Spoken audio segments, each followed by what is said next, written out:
Welcome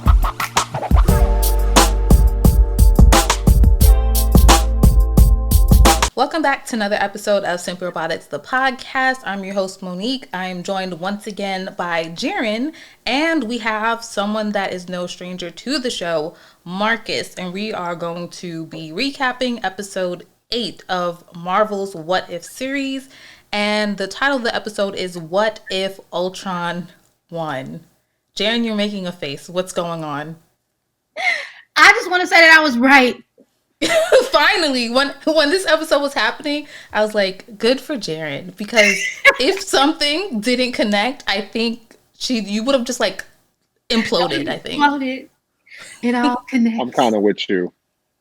I'm with you. I was like, some of these, I used to text Monique on the side. I was like, so none of these stories line up, like none of them.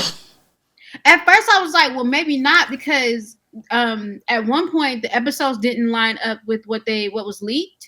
And I was like, well, damn, yes, maybe these don't line up. Then if you go back and you look at the way the Watcher introduces in every episode, like he gets closer and closer. And then there's one episode where he's like all the way back. And I'm like, I think they scrambled these episodes.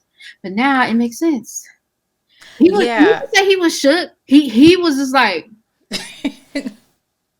He got the hands and feet beat the fuck out of him. Ultron knocked him to infinity and I was watching it and just was like, that's ridiculous. Like, I thought you supposed to, like, the Watcher's supposed to be like, and I was like, oh, you just a regular dude. I was like, you might as well just let Captain Marvel square up with him at that point. Like, he literally said, I have seen everything. I know everything. What the hell is going on? Yes. When he said that, I was that ass whooping. Yes, so the episode starts off, like what you're saying, the Watcher's in the sky like we've normally seen him, just kind of like the outline, and he's like, we've seen this before, a universe in the final days of destruction, but this particular story, this one breaks my heart, and I was like, ooh, like what's about to happen, like, you know? And I feel like in that moment, this is like the most like humane and empathetic we've seen him this whole time, and so it pans down and we see Natasha and Hawkeye has a robotic arm, which was kind of interesting. And they're like taking down a bunch of these Ultron robot stuff, and they have like 30 seconds to do so, something like that. Feel free to interject at 90? Mm-hmm. Yeah, 90 seconds. Oh, thanks. Because I was like, what are numbers?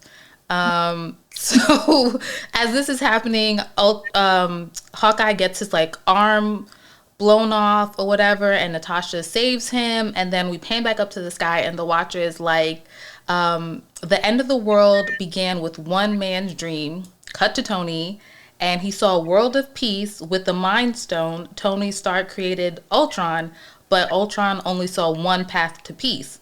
He says, from puppet to puppet master, all that Ultron needed, which is just like the movies, was that organic body to call his own and to fuse with. So in our universe, in the movies, we saw the Avengers get the cradle, and Tony used the body to make Vision, and who's a good person, and we all, I guess, maybe end up loving.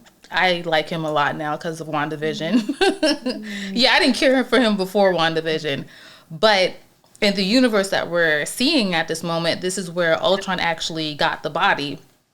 And are y'all good? Mm-hmm. Okay. No, I was gonna say Ultron. I just have my thoughts. Go, no, feel free to interject at all times. I'm sorry, I didn't mean to cut you off. It's glitching a little bit on my end. Please cut me off. That's fine. I didn't like Ultron in the movies, and I didn't really care for him here. I just was like, okay.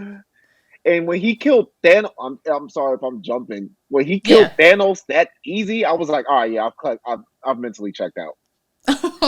But also, I'm just like, Ultron spent 30 seconds on Beyonce's internet and was like, everybody got to die. That's the only way.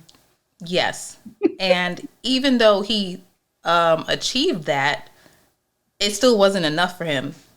Typical white man. He has like an unquenchable thirst. Yo, so when he split Thanos in half, I was like, well, isn't that ironic? You're perfectly balanced.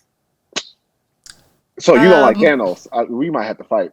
Remember in Endgame, he was like, the world needs to be perfectly balanced, not too